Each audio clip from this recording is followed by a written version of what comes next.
બનાસકાંઠા જિલ્લાના દાંતીવાડા તાલુકાના વાઘરોળ ગામે બાણેશ્વરી કોલ્ડ સ્ટોરેજમાં દાંતીવાડા કોંગ્રેસ સમિતિ દ્વારા બનાસકાંઠા લોકસભાના લોકલાડીલા સાંસદ સભ્ય ગેનીબેન ઠાકોરના સત્કાર સમારોહનું આયોજન કરવામાં આવ્યું હતું, જેમાં જાગીરદાર દરબાર સમાજ દ્વારા સાંસદ ગેનીબેન ઠાકોરની તલવાર અને સાફો બાંધીને સ્વાગત કરાયું હતું। આ કાર્યક્રમમાં ધાનેરા વિધાનસભાના પૂર્વ ધારાસભ્ય નાથાભાઈ પટેલ, નટવરસિંહ વાઘેલા, જિલ્લા પંચાયત પૂર્વ પ્રમુખ પીનાબેન ઘાડિયા, મહંત નાગજી બાપુ, પૂર્વ જિલ્લા પ્રમુખ રાજુભાઈ જોશી, ઠાકોરસિંહભાઈ રબારી, દશરથસિંહ જગતસિંહ ડાભી વગેરે આગેવાનો મોટી સંખ્યામાં ઉપસ્થિત રહ્યા હતા।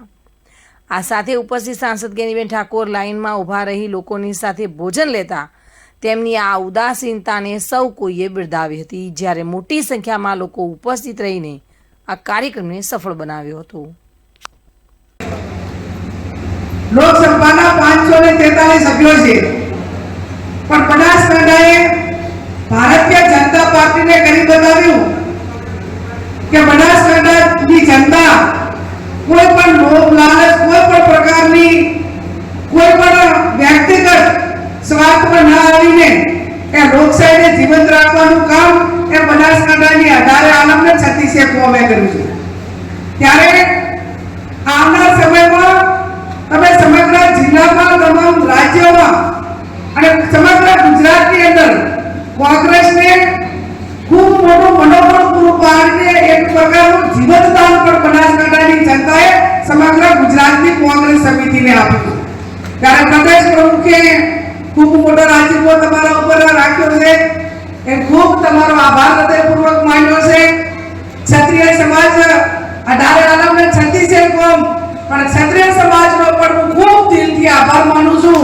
આપણે પણ જમણવારના બધાની વ્યવસ્થા આ રીતે વ્યવસ્થા કરી, આ માનવતાનું ઉદાહરણ પૂરું પાડ્યું છે અને એવું કહ્યું છે, કરી બતાવ્યું છે કે કોમવાદ એ રાજકારણની અંદર ના હોઈ શકે। અને હું તમને બધાને વિનંતી કરું છું કે કોઈ પણ પક્ષનો વ્યક્તિ હોય, આપણી હાથે જેવો વ્યવહાર કર્યો હોય એવો વ્યવહાર એમની હાથે કરવાનો। આપણી જોડે જેને સારો વ્યવહાર કર્યો હોય એની જોડે સારો વ્યવહાર કરો। આપણે શરૂઆત નથી કરી, જેને જેવું શીખવાયું છે એવું વર્તવાનું છે, બાબુ બરોબર ને? આપણે જેટલો ઉપરા કાઢા એટલો બોલવો પડે કે ના બોલવો પડે? આપણે કોઈની જોડે સારું રાખવું હોય તો આપણે સારું રાખવાનું, જે પ્રકારમાં, જે ભાષામાં, જેને જેવું કર્યું હોય એવો જવાબ એ આવનાર સમયની અંદર આપવાનો છે।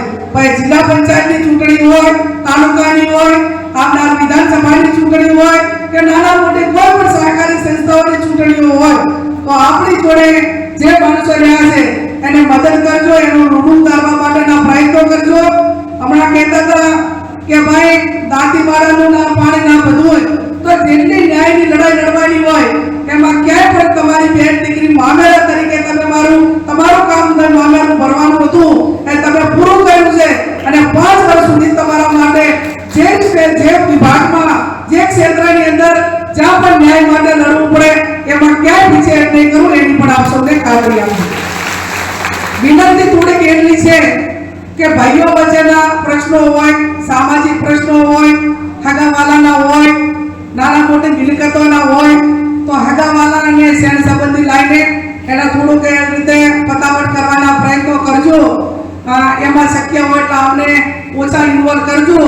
તમારી સામે વહીવટી તંત્ર તમને કાંઈ કહે, કોઈ પણ વહીવટી તંત્ર, કોઈ પણ વિભાગ હોય તો એના માટે અમે 100% નહીં પણ 150% બંધાયેલા છે।